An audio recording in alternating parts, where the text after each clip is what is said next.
Hey everyone, welcome back. Today, we're tackling something super practical. How to transfer your XDC tokens from MetaMask to Revolut in 2025. If you're into crypto, you know XDC is a solid choice for fast, low-cost transactions, and Revolut makes managing your money a breeze. But bridging the two can be tricky, so let's break it down step by step to make it straightforward and stress-free. First off, ensure you have MetaMask installed on your device and that your XDC tokens are safely stored there. If not, head over to the MetaMask app or extension and add the XDC network. It's usually under Custom RPC settings. You'll need the network details like the RPC URL, which you can find on the official XDC website.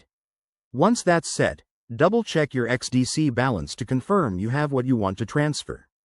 Now, here's the key. Revolut doesn't directly support XDC deposits, so we'll need to use an intermediary exchange that handles XDC. Popular ones like Binance or KuCoin often support it.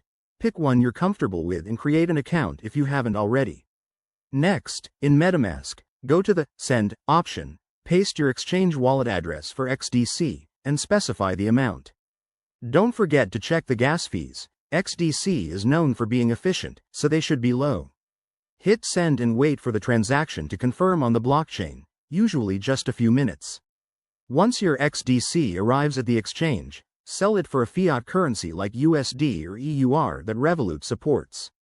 Then, withdraw that fiat to your Revolut account via bank transfer or SEPA, depending on your region.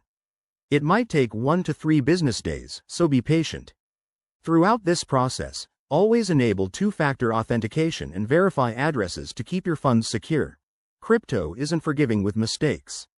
And if you're new to this, start with a small amount to test the waters. There you have it, folks. By following these steps, you'll have your XDC converted and in Revolut in no time. If this helped, smash that like button and subscribe for more crypto guides. Let's keep learning together. See you in the next video.